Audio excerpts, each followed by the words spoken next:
The United Nations emblem uses a projection map which is centered on the North Pole. This projection was chosen in 1945 when the UN was founded and the Arctic was strategically irrelevant.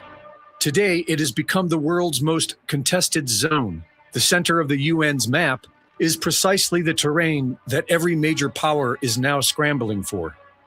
The Russian narrative is that a coming pole shift will thaw parts of Siberia and the Arctic coastline, of which Russia controls approximately 53%. The Northern Sea Route, the NSR, saves 15 days of travel compared to the Suez Canal route. Russia has already invested over $35 billion developing this area for a future Arctic civilization. The narrative in the United States, which has a limited Arctic footprint compared to Russia, has been more desperate. Its story began as man-made global warming, now simplified to climate change. The U.S. is hurrying to meet a 2030 deadline and is looking to acquire Canada and Greenland, which would give it the ability to dominate the Northwest Passage, the alternative Arctic trade route to Russia's NSR.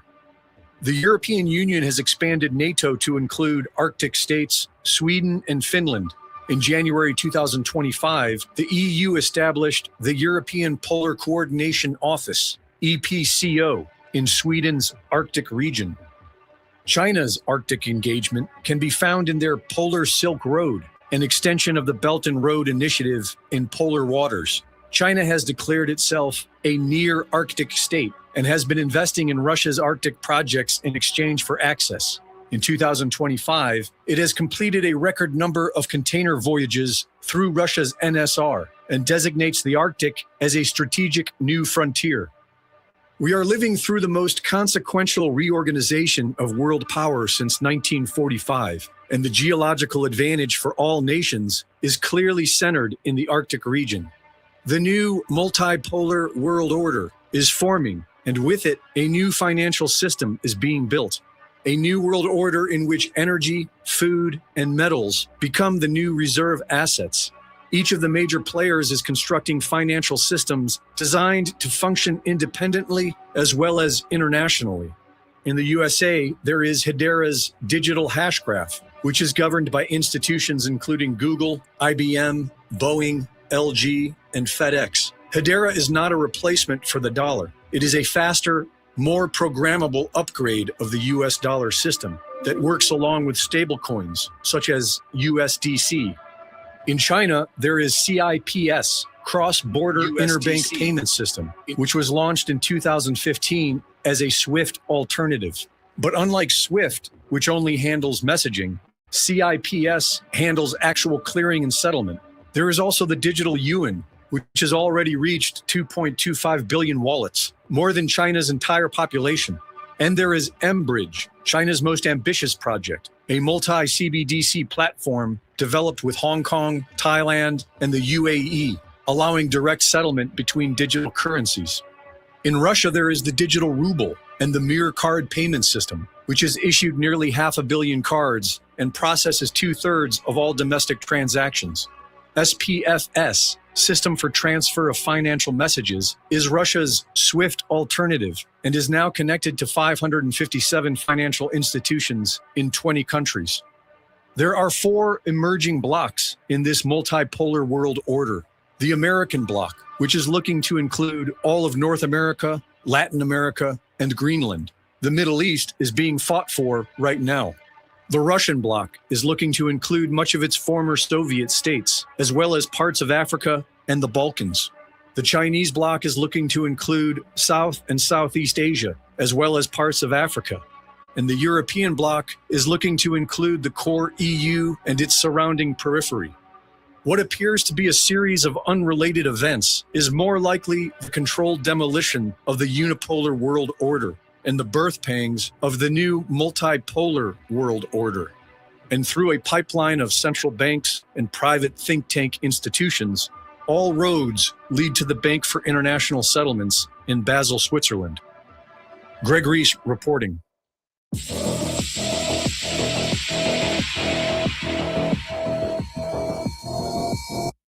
All right, welcome to the show. Get my right screen up here. Woo. All right.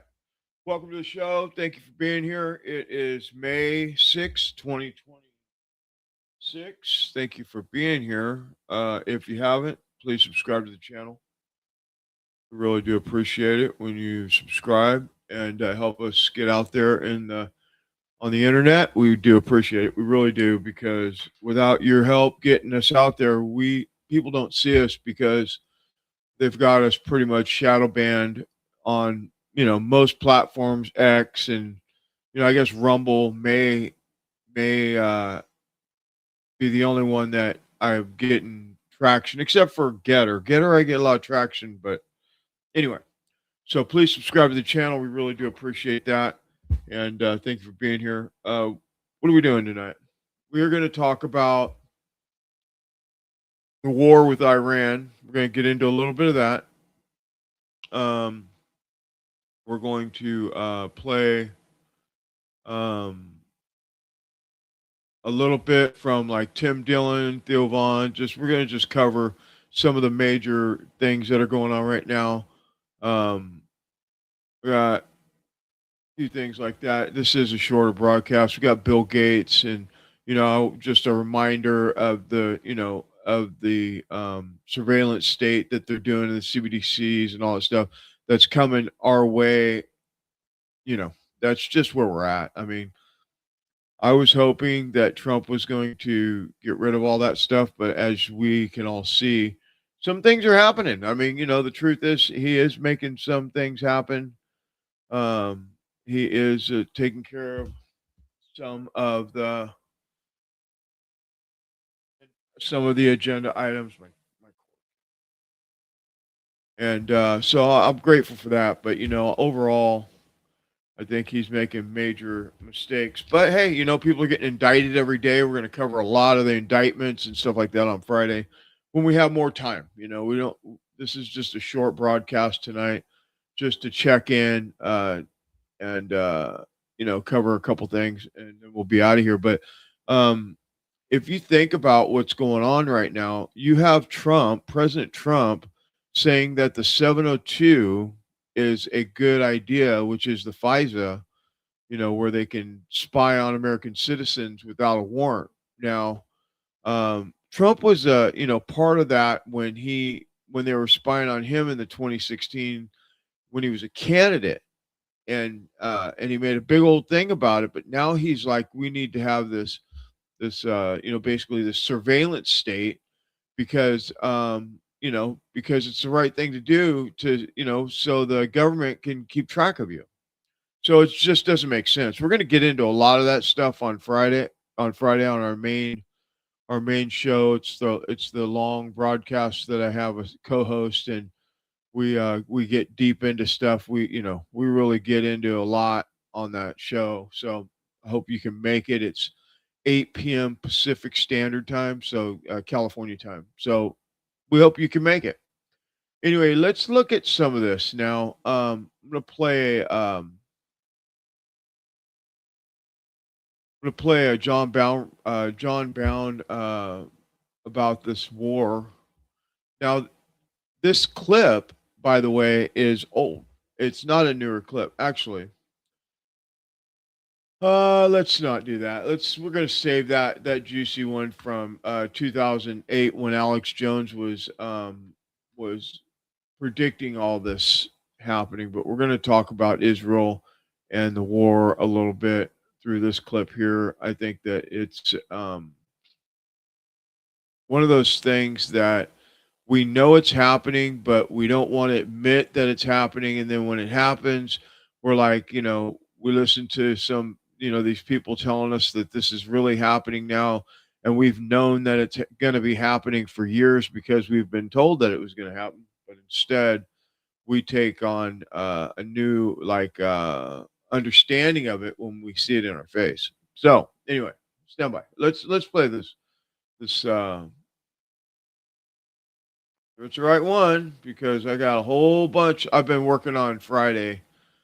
I work on the Friday show all week, so I got to make sure that I get the right clip. Stand by. Okay.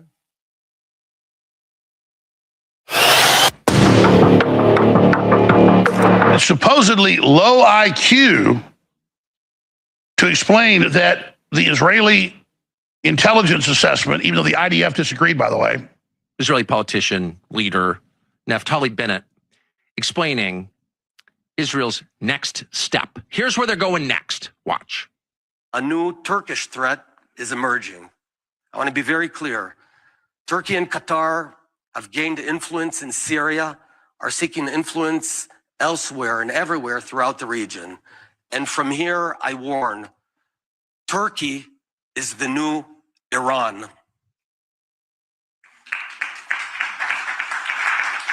Erdogan is sophisticated, dangerous, and he seeks to encircle Israel. We can't close our eyes again. He's sophisticated and dangerous. It's hardly an endorsement of Erdogan, the Turkish leader, hardly an endorsement of him to say when Bennett says he's dangerous, what he really means is he's sovereign. We can't tell him what to do. We don't fully control him. We can influence him, and it's clear that Israel and Turkey did have some kind of relationship in the overthrow of Bashar al-Assad in Syria last year, just a guess. But the real problem with Turkey is that it can't be controlled. So it is therefore a threat to Israel. And again, not attacking Israel. That's true. Immediate, full, and unconditional withdrawal from all occupied Lebanese territories. Sustainable calm requires the full implementation of Security Council Resolution 1701 and unwavering respect for Lebanon's sovereignty and territorial integrity along the blue line. Israel is not just controlling our foreign policy, they're trying to get full control of the media, even more control of domestic policy to ensure on their flank their takeover of the Middle East and to make sure we join them in this. So this is the new world war being set up.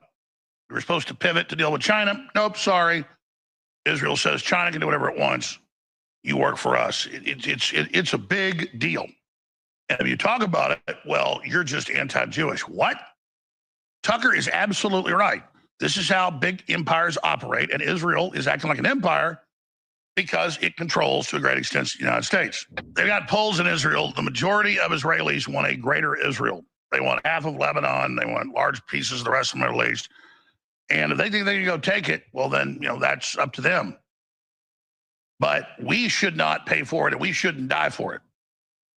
And so Tucker Carlson recently came out and said that Turkey and Lebanon are next. That's because not just Netanyahu's party, but the other major parties, the other two conservative parties, they make up the majority together, they're openly giving speeches. I played them a few weeks ago here, saying yes. They're even trying to start selling advanced real estate speculative contracts on once it's taken over, who will get first dibs on it. And so they're carpet bombing Christians in Lebanon, 30,000+ homes destroyed.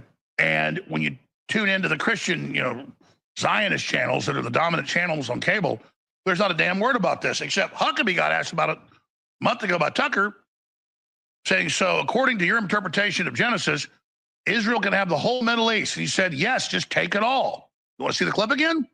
It is entirely fair for me with respect to ask, what land are you talking about? Because I just read Genesis 15, as I have many times. Mm-hmm.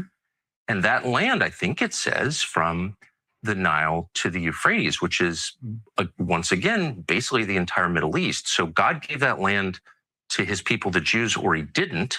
You're saying he did. What does that mean? Does Israel have the right to that land? Because you're appealing to Genesis. Yeah. You're saying that's the original deed. It would be fine if they took it all. Okay. So you go take it all then. And I've seen Netanyahu's deputy and the leaders of the other parties say on Fox News, Turkey is the new enemy after we take down Iran. Well, it's got the biggest conventional military in NATO. And they just worked with Turkey, Israel did a year and a half ago, right before Trump got in, to take down Assad and put Al-Qaeda in. So it's a disgusting mess. It's a black hole. It's totally insane.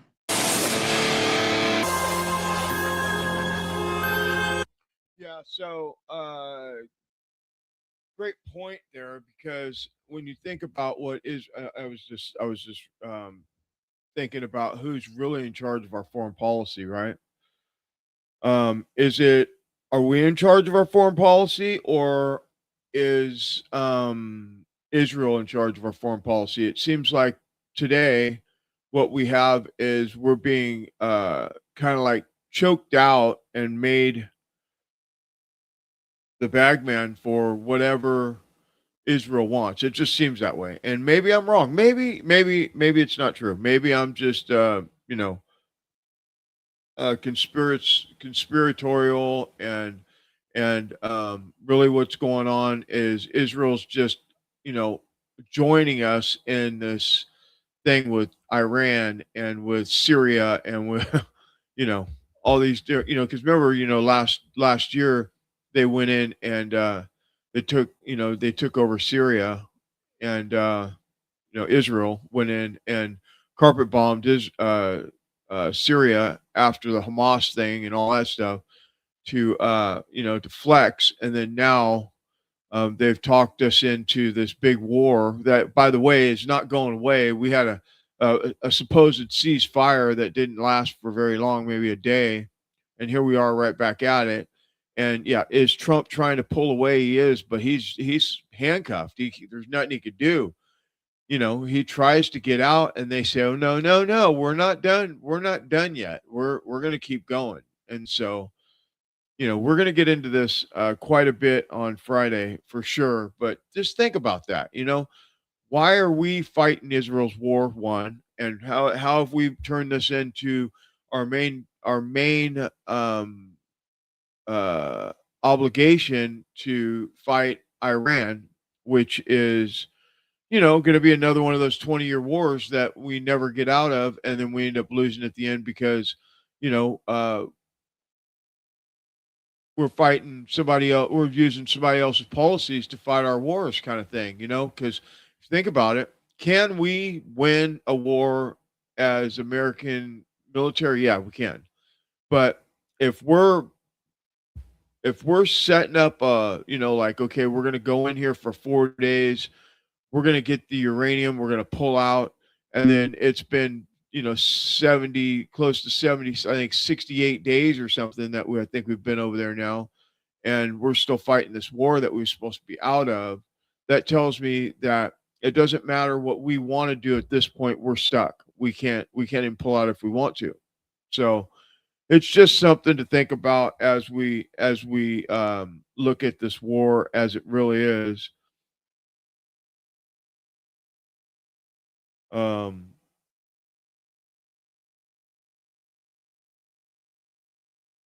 Anyway, let me show you some stuff here while we're here.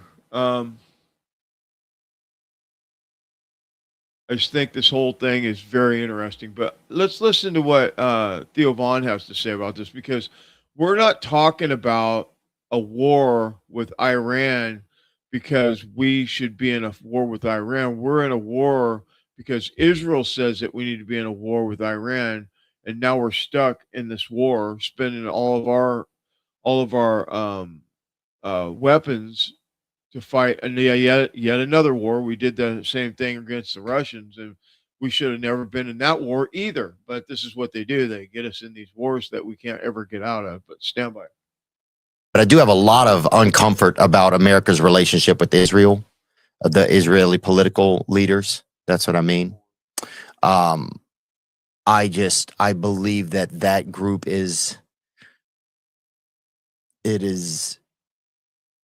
it just feels like a satanic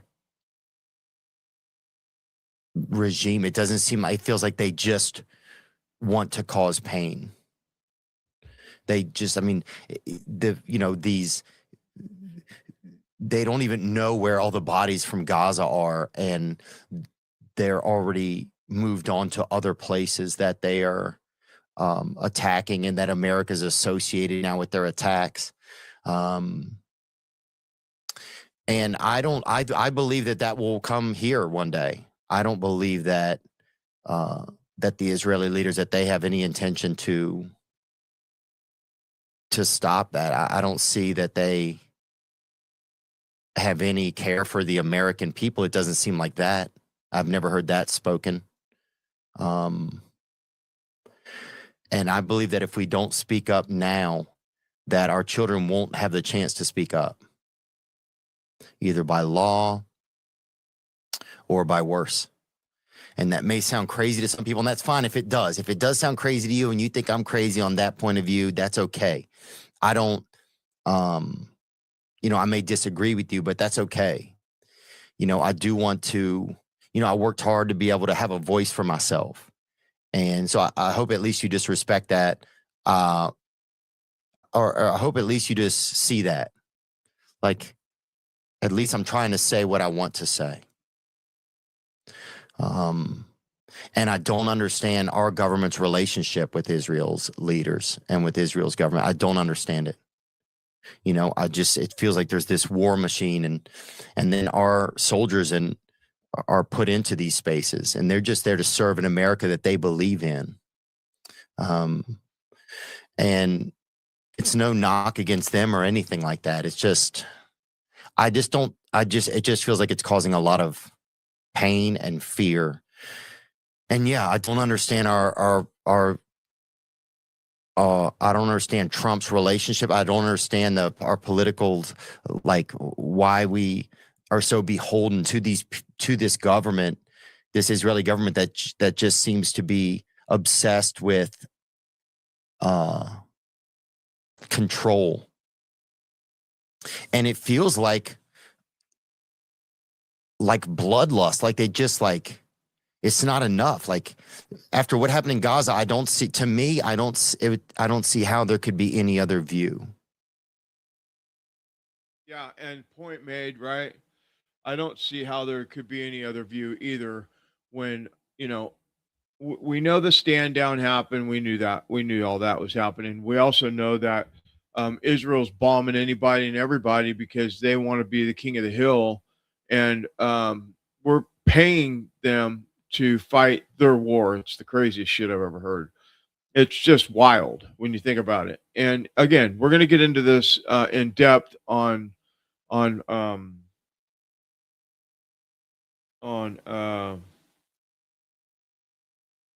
Friday. So let's listen to what Tim Dillon has to say about this, because this was probably the best breakdown that I've seen yet on the war with Iran. So stand by. Not working. You can feel that Trump wants out of it. You can feel it. This is not what he does. He's not a real fighter. He's like a shit talker. He's a casino kingpin. He's a reality star. And if you like reality stars, we're selling actually pretty well there at the Wiltern Theater. But that's what he does. This is not Patton. He's not a general.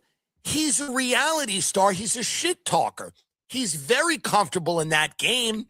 Late night, firing off tweets at Elizabeth Warren, that's his game.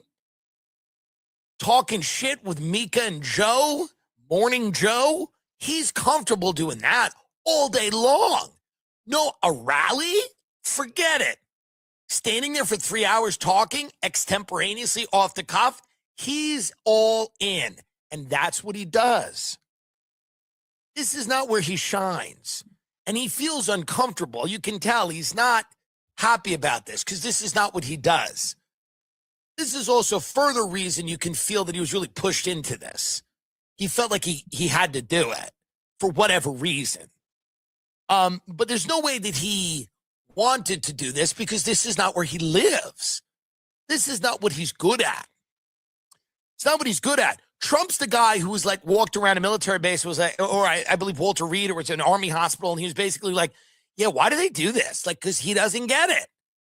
He's like, why would you go sacrifice for the country? He's like, don't you want to be rich, get pussy? Like, he didn't get it. He doesn't get it.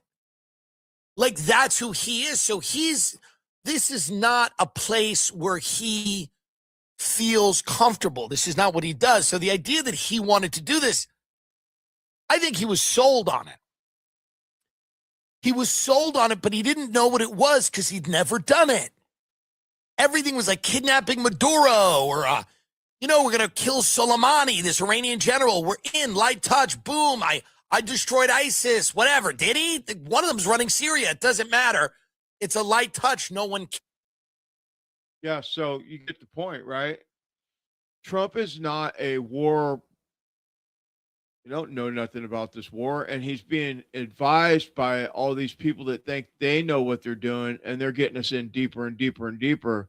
And anytime you take any advice from Israel, you're asking for trouble because they only have one goal in mind, and that's to cover up their corruption and get us to fight their battles, because that's what's happening.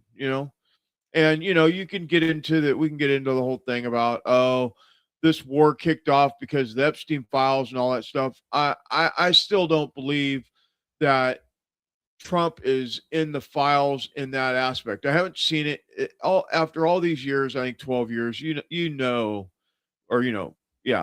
years. 2015, right, when he came down the escalator. In 11 years, they would have had him slayed. I mean, there's no way. So I don't believe that he's in the files in that way. I get that he's got all those advisors up in the White House, all of them. There's a whole bunch of them. We had what the fuck's his name in there today, being in a hearing today. Why can't I think of his name? Jesus Christ. Letnick today, in a closed hearing, and one of the Democrats came out today and said that if Trump knew what he said in that hearing, that he would have fired him on the spot. So I don't think it's what the people are saying. Oh, Trump's in the files and all that stuff. They have like 40 different documents of Trump, and none of them are about him and kids or any of that stuff, right? They're all allegedly. They're all phone calls to the FBI hotline and stuff like that. That's what it is. As far as I know, I haven't seen any hot takes on it. And I went through hours and hours and hours and hours and hours of the email chains of all the Epstein files. So I don't see that. But what I do see is that he got talked into this war. He got sold on it. He's a deal maker. He thought that it was going to be an in and out, like Maduro or like Soleimani or any of those, take out ISIS. Because remember, they told Trump that it would take 6 months to take out ISIS, and then they took them out in like a week. So that's his strong suit. Can you do it? Can you get it done fast? Okay, can we get in and out with least casualties? Let's do it. And then this did not go that way, and so they lied to him. And I believe, my heart of hearts, I believe that Trump was set up by Israel and by the Israel First clowns in the White House and around the White House, and these advisors on the internet set him up, because they were all never Trumpers anyway. And when Trump's gone.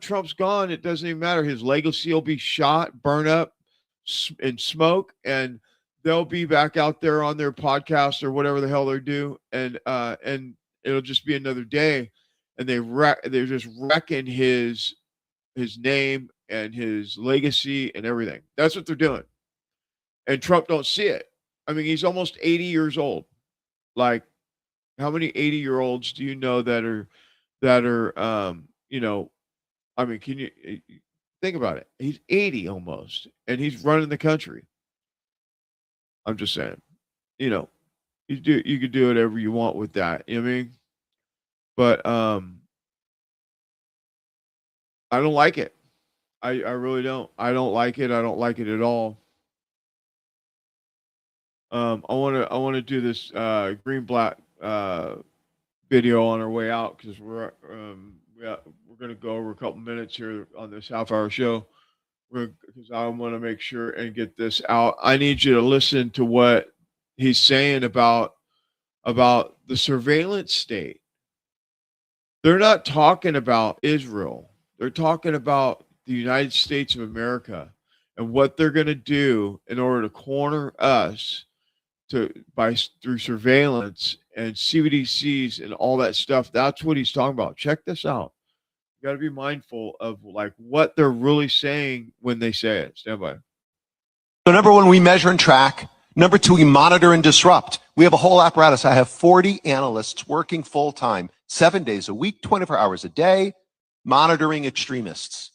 We monitor them online, social media, messaging apps, video games, cryptocurrency, podcasts, short form video, Wikipedia, LLMs. We monitor these people and we share the intelligence with the FBI. You saw last month, you heard about the thing that happened at Wilshire Boulevard Temple. Our analysts investigated what happened. They said they were Koreatown for Palestine, this group of people. They weren't. We were able to ascertain they were from a group called the Turtle Island Liberation Front. Turtle Island is how like left-wing activists refer to the United States. They don't call it America, they call it Turtle Island, like the Iranians call it the Zionist entity, right? They only call it by its name. The Turtle Island Liberation Front, we gave them a whole dossier. What is Turtle Island Liberation Front? What are their ideas, their goals? Who are they? We identified the people who were in the synagogue. This was on Wednesday, December the 10th. On Monday, December the 15th, this is going to ring a bell. Kash Patel announced they cracked a terror ring where they arrested 4 people who were playing New Year's Eve bombings. Turtle Island Liberation Front. At least one of the people I know for certain was in the building at Wilshire Boulevard Temple, vandalizing it and disrupting the event.